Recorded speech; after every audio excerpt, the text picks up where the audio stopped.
الحمد لله رب العالمين والصلاة والسلام على رسوله الكريم وعلى آله وأصحابه أجمعين. أعوذ بالله من الشيطان الرجيم.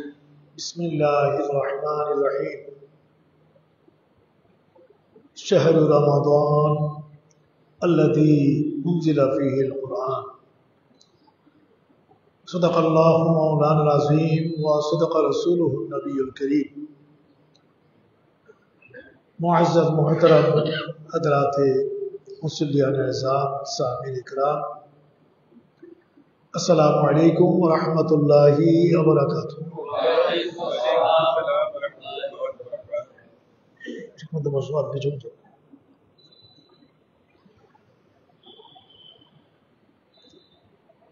আজকে শাবান মাসের শেষ জুমা, 28 শাবান। আরবি মাস 28 হয় না, ইংরেজি মাস ফেব্রুয়ারি, এটা 28 হবে। আরবি মাস কম হলে 29 হয়, 29 না হলে 30 হবেই, এবং 31 হয় না। ইংরেজি মাস 28 হয়, 29 হয়, 30 হয়, 31।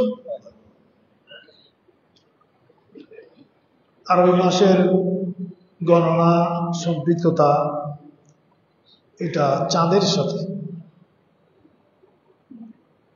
চাঁদের হিসাবের সাথেই গুনতে হয়। তাই আগামীকাল 29 শাবান চাঁদ দেখা গেলেও যেতে পারে।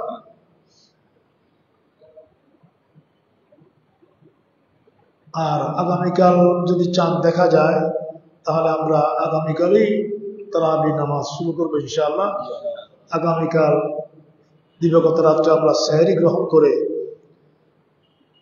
আমরা 2 তারিখ থেকেই, শনিবার 2 তারিখ থেকেই, রবিবার 2 তারিখ থেকেই আমরা রোজা শুরু করব ইনশাআল্লাহ। আর যদি তা না হয়, আগামীকাল যদি সারা দেশের কোথাও চাঁদ দেখা না যায় তাহলে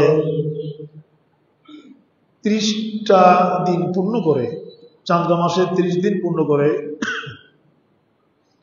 আমরা রোববার তারাবি আরম্ভ করব, সাহরি করব। সোমবারেই প্রথম রোজা হবে। আল্লাহ পাকের যেভাবে ইচ্ছা সেভাবে হোক। সবাই বলুন আলহামদুলিল্লাহ। কেউ বলে 30টা হলে ভালো হতো রোজা, 29টা হলে। অত বেশি ফরজগারি দেখাবার দরকার নাই। কয়টা হলে ভালো হবে, কয়টা হলে ভালো হবে না, এটা কার হাতে? যদি আল্লাহ পাক 29টা রোজাও রাখেন তাহলে আল্লাহর ইচ্ছার বিরুদ্ধে আপনার 30টা রোজা কামনা করার দরকার। আনাদ্দাহর লা তাসুবুদ্দাহর আনাদ্দাহর, হাদিস শরীফে আছে, আল্লাহ পাক বলেন তোমরা সময় নিয়ে, যুগ নিয়ে কথা বলিও না।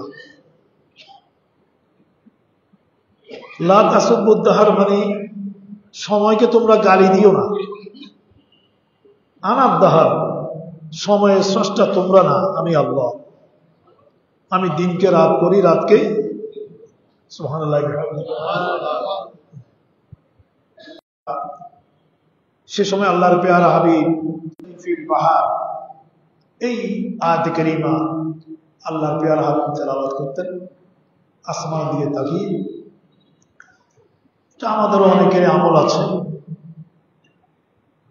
তো অনেকেই আমরা সময়কে গালি দিই। আমরা বলি এখন যুগ খারাপ হয়ে গেছে, বলি না? যুগ খারাপ হয়েছে নাকি মানুষ খারাপ হয়েছে? খারাপ হয়েছে নিজে, গালি দেয় সময়কে। এই জন্য ইরশাদ হয়েছে হাদিস শরীফে, লা তাসুবুদ্দাহর, তোমরা যুগকে গালি দিও না, সময়কে গালি দিও না। আনার দহার, আমি আল্লাহ যুগের স্রষ্টা, কালের স্রষ্টা, রাত্রির স্রষ্টা, দিনের স্রষ্টা। সবকিছু ভালো মন্দ সবকিছু হয় কেন? বিমা কাসাবাত আইদিন নাস, মানুষই ভালো মন্দ অর্জন, কাসাবাত আইদিন নাস, ভালো মন্দ মানুষই অর্জন করে। এখন কথাগুলো আমরা বোঝা যায়। এখন রমজানের চাঁদ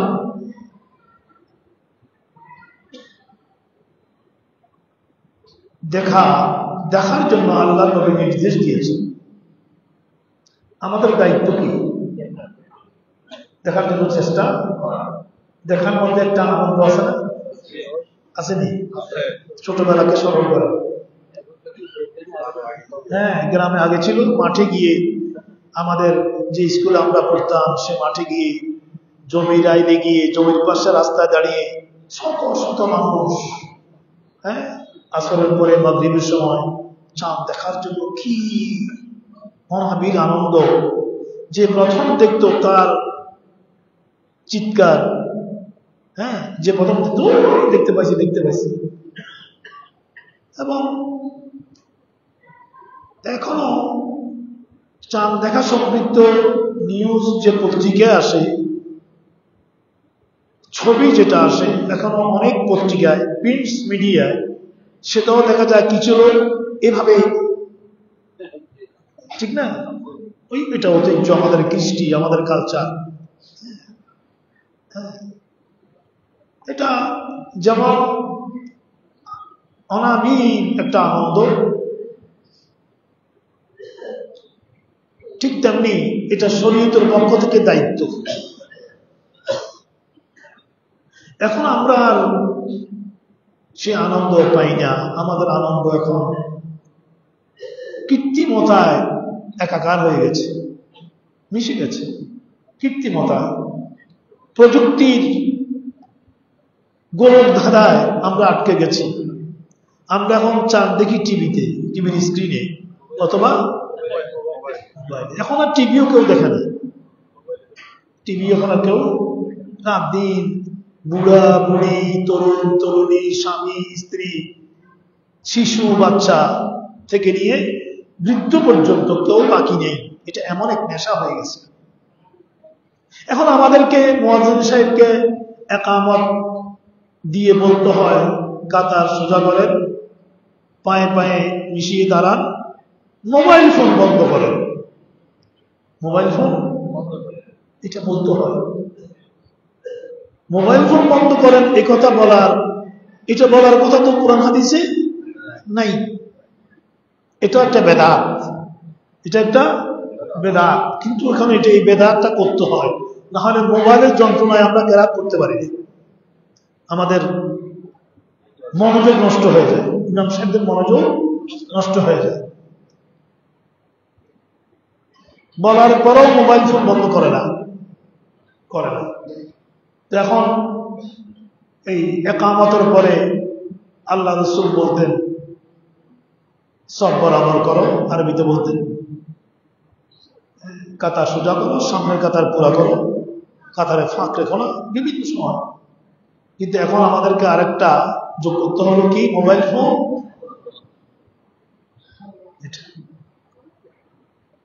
লিখে দিতে হবে মোবাইল ফোন বন্ধ রাখো, বহু মসজিদে লিখে আছে।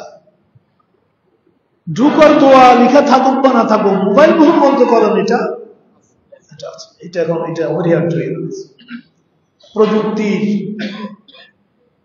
এই গোলক ধাঁধায় আমাদের জীবনটা আটকে যাচ্ছে। সবার, শিশু থেকে একদম বৃদ্ধ পর্যন্ত, বৃদ্ধ বৃদ্ধারাও এটা নিয়ে পড়ে থাকে সবাই। তবে সেখানে অনেক ভালো বিষয়ও আছে, যে যেটা চায়, ঠিক না? অনেক ভালো বিষয়, সব ভালো বিষয় সেখানে আছে। ভালোর প্রতি মানুষের আকর্ষণ বেশি নাকি খারাপের প্রতি আকর্ষণ বেশি? খারাপের প্রতি আকর্ষণ।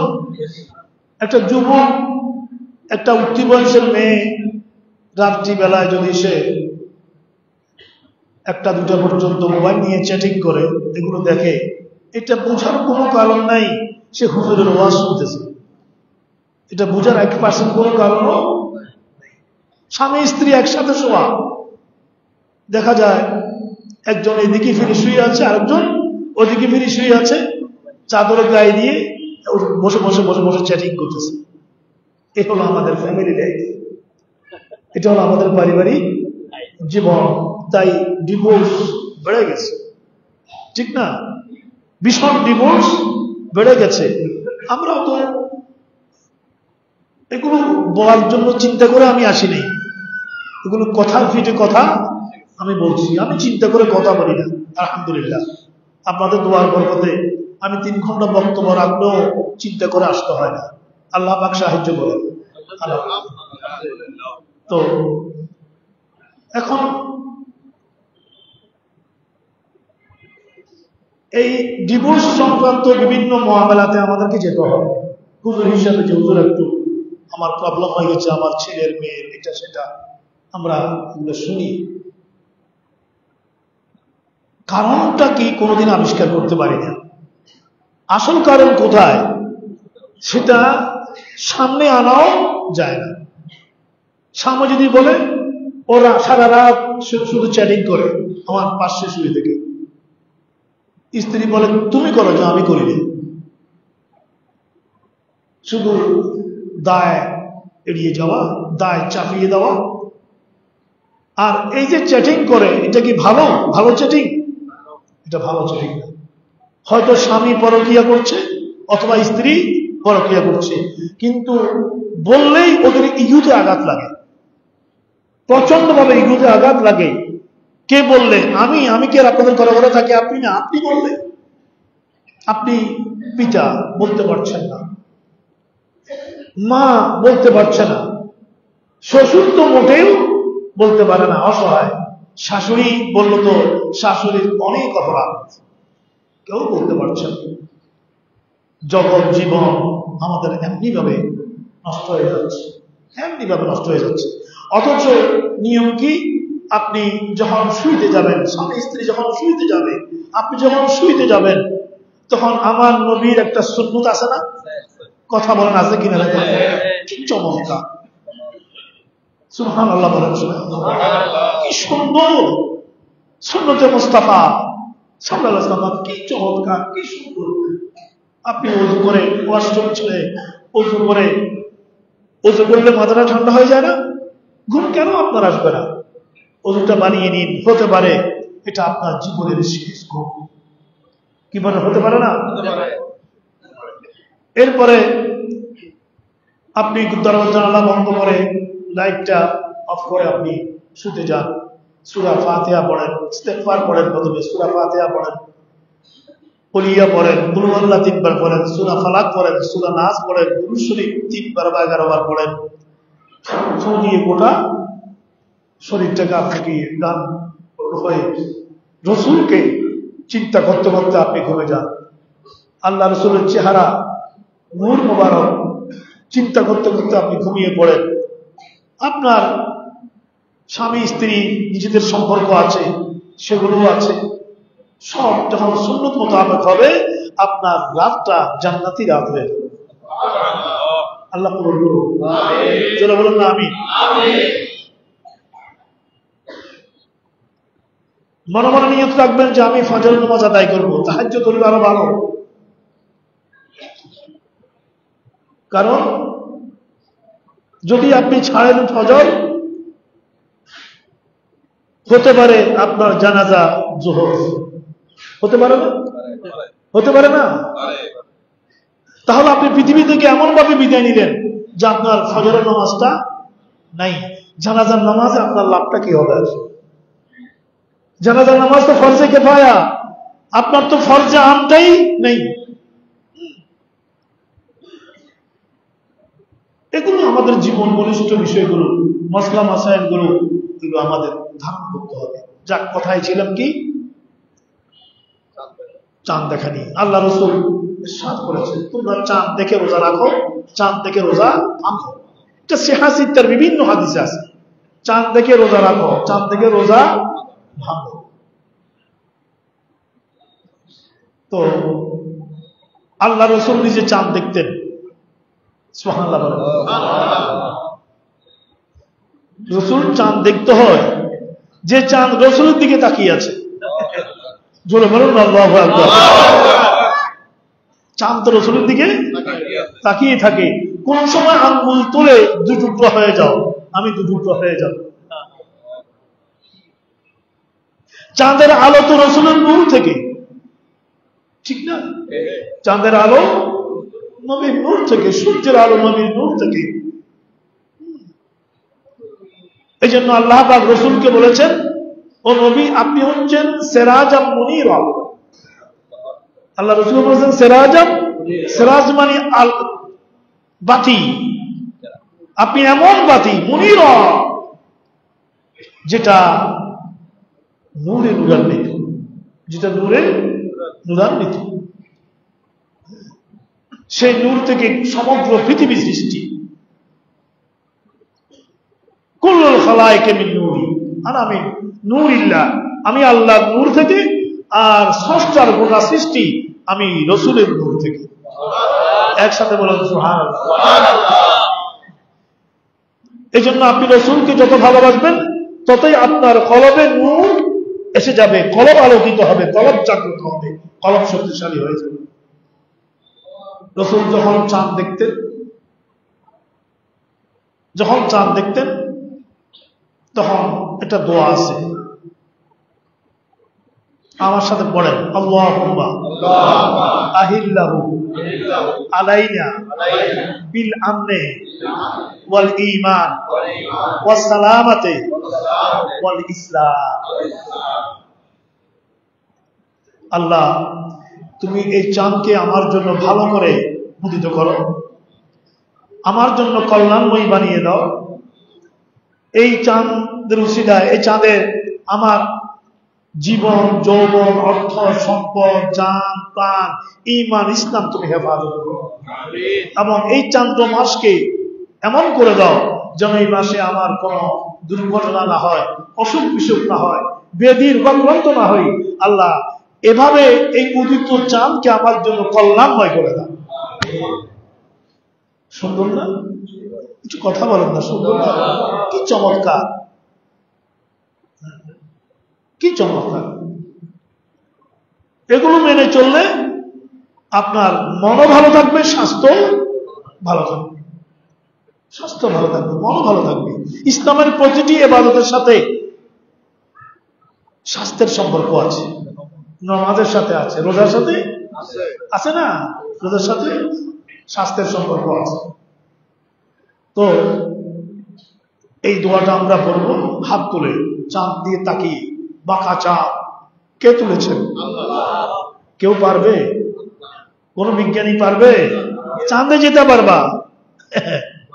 সেটা আল্লাহ নিষেধ করে নাই, আল্লাহ পারবে না বলে নাই। হ্যাঁ, বরঞ্চ আবিষ্কার করো, আমি আল্লাহর কুদরত আবিষ্কার করো, আবিষ্কার করো, আবিষ্কার করো। কত আর করবা? যতই করো আমার বিশাল কুদরতের সাগরের তীরেও তুমি ঘেঁষতে পারবা না। জোর বলেন সুবহানাল্লাহ। এই জন্য হাদিস শরীফের ইরশাদ হচ্ছে যে আগে নিজেকে আবিষ্কার করো, নিজেকে নো thyself, আগে নিজেকে জানো আমি কি, আমি কি। ওই যে ঘুমাতে যাবেন, সে ঘুমাতে গেলে ঘুমের আগে চিন্তা করবেন যে আমি কি, আজকে আমি কি ন্যায় করলাম, কি অন্যায় করলাম, 5 ওয়াক্ত নামাজ পড়লাম কিনা, কোনো অন্যায় করলাম কিনা। এটা চিন্তা করতে করতে দেখবেন ঘুমের ওষুধ খেতে হবে না, ঘুমের ওষুধ খেতে হবে না, অনাবিল ঘুম আপনার এসে যাবে।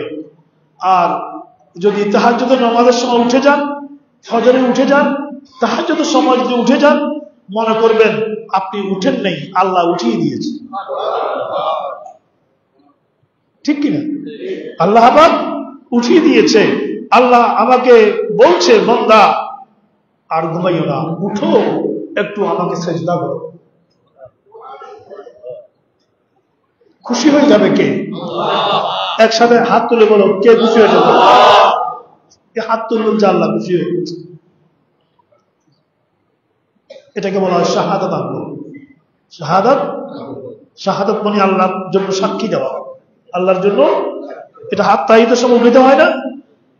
আপনি আরগুলো সব অন্য কাজ করার জন্য, অন্য কাজ, কিন্তু এটার একটা খুসুসিয়ত আছে, স্পেশালিটি আছে।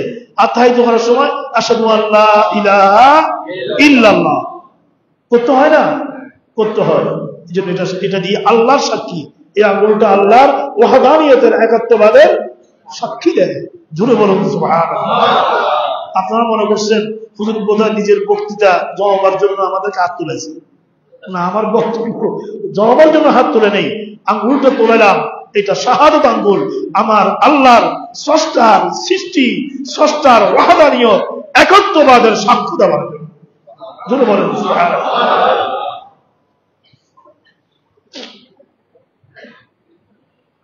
तौहीद की अमानत सीनों में है हमारे। इकबाल बोलছে तौहीद की अमानत सीनों में है हमारे, आसा नहीं मिठाना नामो निशा हमारा। ও রব্বুল আলামিন, ও মুসলিম উম্মাহ, আল্লাহর একত্ববাদের ওয়াহদানিয়তের আমানত আমাদের কলবে আছে, আমাদের কলবে আছে। সেটা আল্লাহর একত্ববাদের আমানত আছে। আল্লাহর ওয়াহদানিয়তের একত্ববাদের আমানত যেহেতু মুসলমানদের কলবে আছে, শাহাদতে আছে, সেহেতু আমরা বদর, উহুদ, খুন্দক, অসংখ্য জিহাদের ময়দানে তরবারির নিচে গর্দন দিয়ে ঘোষণা করেছি লা ইলাহা ইল্লাল্লাহ মুহাম্মাদুর রাসূলুল্লাহ। এটা মুসলিম উম্মার ইতিহাস, এটা মুসলমানদের বীরত্ব, এটা আর কোন জাতির বীরত্ব।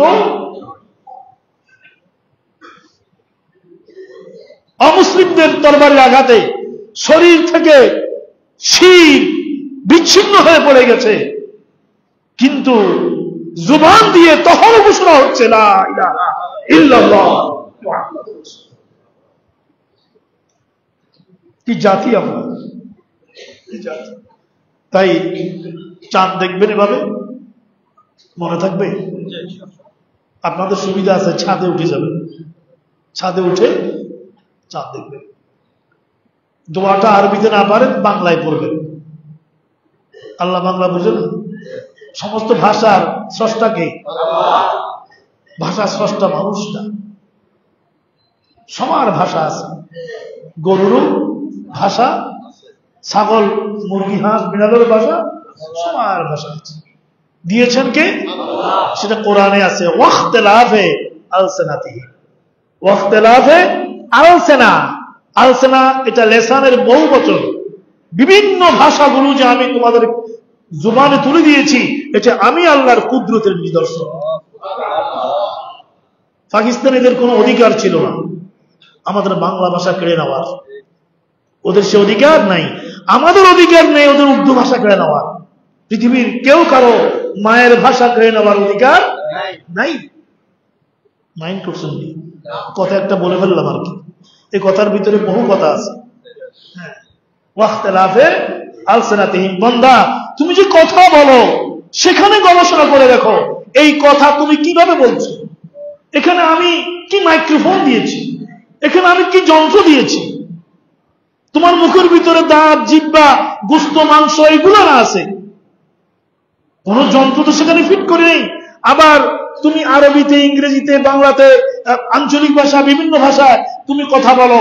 বান্দা ওয়াখতিলাফে আলসিনাতিকুম, এটার উপরে চিন্তা করলে আমি আল্লাহর অস্তিত্ব তোমার ধরা পড়ে যাবে। জোরে বলুন না সুবহানাল্লাহ। তুমি কোনদিন নাস্তিক হইতে পারবা না।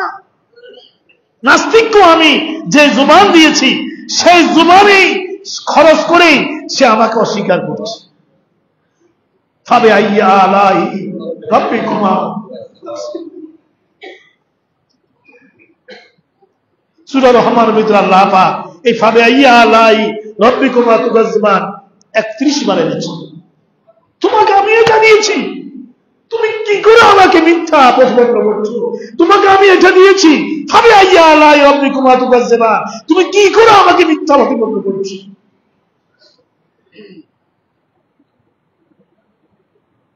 मगरिब की वादियों में गूंजी आजा हमारी। इकबाल बोले मगरिब की वादियों में গুজি আজা হামারি, বিশ্বের মশরিকে মাগরিবে, শিমালে জুনুবে, পশ্চিমে পূর্বে, উত্তরে দক্ষিণে খোদার গোটা খোদাইয়ের ভিতরে মুসলিম উম্মার ওয়াহদানিয়ত রিসালাতের স্লোগানে মুখরিত। জোরে বলুন না।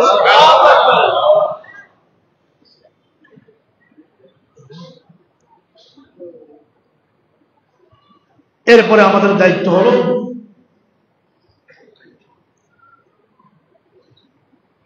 আমরা এই চাঁদ দেখা, এটা ফরজ, এটা জানাজার মতো ফরজে কিফায়া।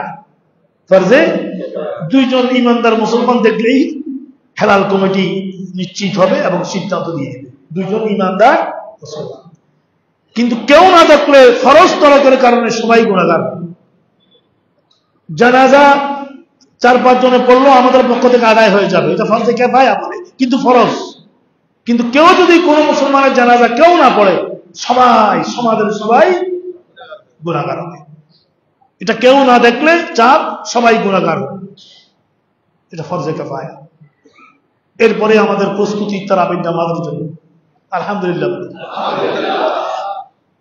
আল্লাহ পাক রব্বুল আলামিন রমাদান শরীফের ডেফিনিশন, রমাদান শরীফের তারিফ, সংজ্ঞা দিয়েছেন কোরআনে। সংজ্ঞা আছে না যে কোনো জিনিসের, সংজ্ঞা দিয়েছেন কিভাবে? শাহরু রমাদান, রমাদান মাস, রমাদান মাস। রমজান ছাড়া কোন মাসের নাম কোরআনে নেই। হজের মাসের কথা আছে ইঙ্গিত করে, আল হাজ্জু আশহুরুম মা'লুমাত, হ্যাঁ, কিন্তু জিলকদ জিলহজ এভাবে নাই। রমাদান নামটা একবারে সরাসরি আছে, শাহরু, প্রথম দিনেই হাফেজ সাহেবরা পড়বে, এই যেদিন প্রথম তারাবি হবে এই আয়াতটা পড়বে। এই আয়াতটা পড়ার মধ্য দিয়েই আমরা রমজানকে স্বাগত জানাবো। শাহরু রমাদান, রমাদান মাস কি জানো? ও মুসলমানরা, রমাদান মাস এটা কি?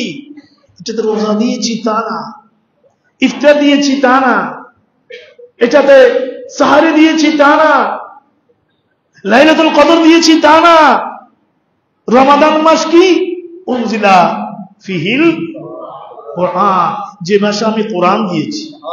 রোজা তো কোরআনের একটা হুকুম, রোজা তো কোরআনের একটা আহকামের নাম, ঠিক না? সাহরি, ইফতার এগুলো তো একটা আহকাম, একটা হুকুমের নাম, মাসালা। কিন্তু আমি রমাদানকে মহিমান্বিত করেছি, মর্যাদামণ্ডিত করেছি কিভাবে? শাহরু রমাদান আল্লাযী উনজিলা ফীহিল কোরআন, এটা ওই মাস যে মাসে আমি খোদা লা ইলাহা ইল্লাল্লাহ আমার নবীর উপরে কোরআন কারীম নাযিল করেছি। যে কোরআনুল কারীম তিবিয়ানাল লিকুল্লি শাই, আমার বিশ্ব কিভাবে চলবে, সমাজ কিভাবে চলবে, রাষ্ট্র কিভাবে চলবে, পরিবার কিভাবে চলবে, অর্থনীতি কি হবে, রাজনীতি কিভাবে হবে, নির্বাচন কিভাবে হবে, সামরিক নীতি কিভাবে হবে, প্রতিবেশীর সাথে সম্পর্ক কিভাবে হবে, রাষ্ট্রের প্রতিবেশীর সাথে সম্পর্ক কিভাবে হবে, তোমার প্রতিবেশীর সাথে সম্পর্ক কিভাবে হবে, মা বাবা ভাই বোন পরিবার পরিজন কিভাবে চলবে, ব্যবসা বাণিজ্য কিভাবে চলবে, বাজার কিভাবে কন্ট্রোল হবে, মুদ্রানীতি কিভাবে নির্ধারণ হবে, মূল্যস্ফীতি কিভাবে নির্ধারণ হবে, এভরিথিং ক্ষুদ্রাতি ক্ষুদ্র বিষয় থেকে নিয়ে একবারে বৃহৎ ক্ষেত্র পর্যন্ত কোরআন রমজান মাসে আমি নাযিল করে তিবিয়ানাল লিকুল্লি শাই করে দিয়েছি, বলে দিয়েছি তোমার সামগ্রিক জীবনের সমস্ত নির্দেশনা সম্মিলিত যেই কিতাব, ওটার নাম আল কোরআন। হাত তুলে বলেন আল্লাহু আকবার। অতএব রমজান কোরআনের আহ্বান নিয়ে এসেছে, রমজান কোরআনের আহ্বান নিয়ে এসেছে। সেই কোরআন প্রতি মাসে মুসলমানরা, প্রতি বছর মুসলমানরা শোনার জন্য সে কোরআনুল কারীম আমরা করতে পারি না, নিজেরা সময় সুযোগ হয় না, কিন্তু প্রতি বছর জন্য আমরা যেন শুনতে পারি, তারাবির নামাজের মধ্য দিয়ে গোটা কোরআন শোনার ব্যবস্থা করে দিয়েছেন খলিফাতুল মুসলিমিন সাইয়েদনা ফারুক আযম ওমর আল ফারুক। ওনার আগে এরকম রাসূলের সময় ভাবে ছিল না।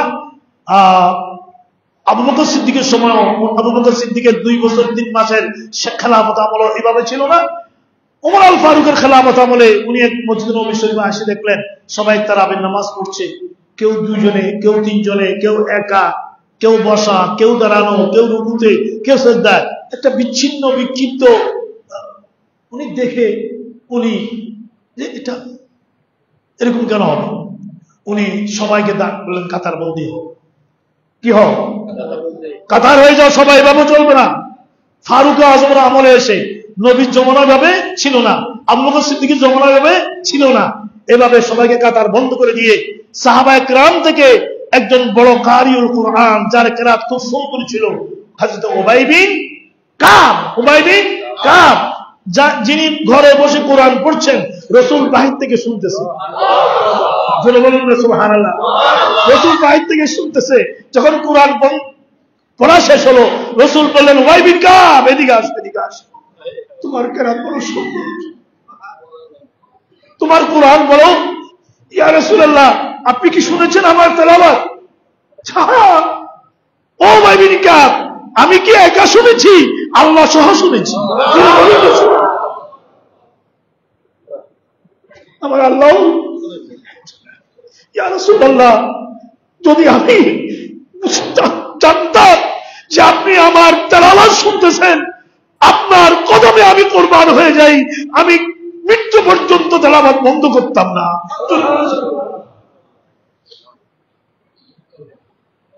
সেই উবাই বিন কাবকে ওমর আল ফারুক ধরে এনে ইমামতির মুসল্লায় দাঁড়িয়ে, উনি ছিলেন হাফেজে কোরআন, সব সাহাবী হাফেজে কোরআন, দাঁড় করে দিলেন। ইমাম হচ্ছেন উবাই বিন কাব। সাহাবায়ে কেরাম এই প্রথম দাঁড়িয়ে গেল তারাবির নামাজে, দাঁড় করিয়ে দিয়ে যখন সুন্দরভাবে তারাবির নামাজ 20 রাকাত পড়ালেন। কয় রাকাত?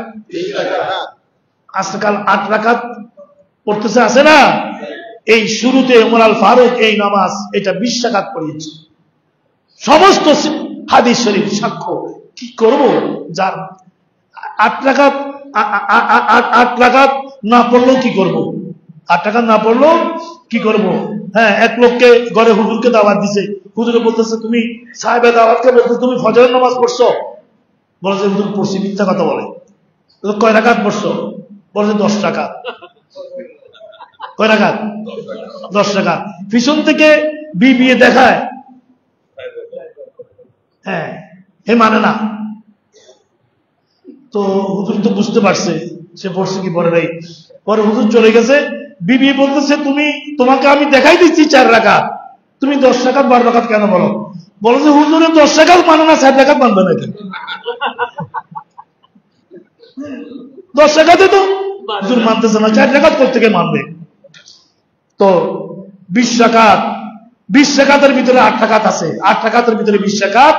ও আমার বন্ধুরা, বেশি করে হাদিস দেখতে হবে না, আমি তোমাদেরকে শুধু বলবো যে ইনদাল্লাহ, আল্লাহর কাছে যদি 20 রাকাত হয় তোমার কি অবস্থা হবে?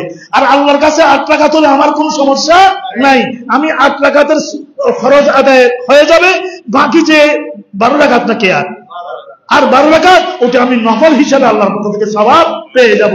কিন্তু যদি 20 রাকাত হয় তোমার কি অবস্থা হবে? তোমার বাকি 12 রাকাত কোথা থেকে আসবে? অতএব সবাইকে বলবো নিরাপদ সাইডে থাকতে হবে, নিরাপদ সাইডে থাকতে হবে। নিরাপদ সাইড হলো 20 রাকাত পড়া এবং কোরআনুল কারীমের প্রতিটি পারা 20-20টা। কয় 20টা? 20 টাকাতে 20-20টা। এবং হাদিস শরীফেও এবং ফারুক আজমও এই জমাতবদ্ধভাবে হযরত উবাই বিন কাবকে দাঁড় করিয়ে দিয়ে তুমি কোরআন শরীফ গোটা মাস শোনাও। শুরু থেকে শুরু হলো, সবাই তারাবির নামাজে দাঁড়িয়ে গেল।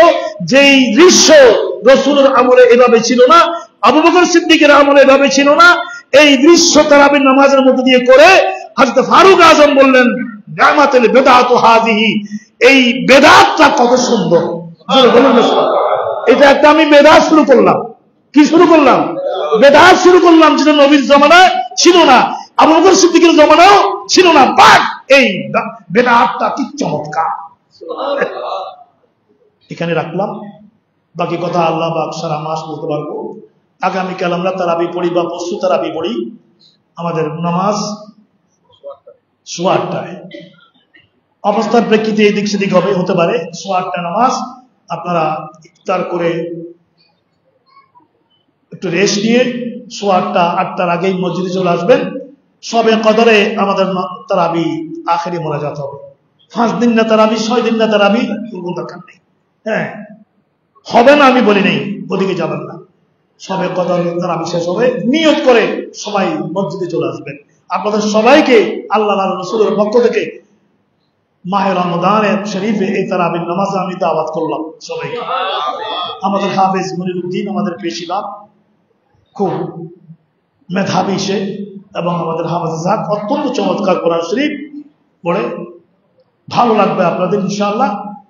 হ্যাঁ, প্রথম দিন ভর্তি হয়, আস্তে আস্তে আস্তে পিছন থেকে মাইনাস হয়ে যায়, এরকম যেন না হয়। নিয়ত করে কোরআনুল হাকিমের গোটা শোনার জন্য আপনি নিয়ত করেন, আল্লাহ পাক তৌফিক দান করুন। আজকে এতটুকু রাখলাম। আসসালামু আলাইকুম ওয়া রাহমাতুল্লাহি ওয়া বারাকাতুহু।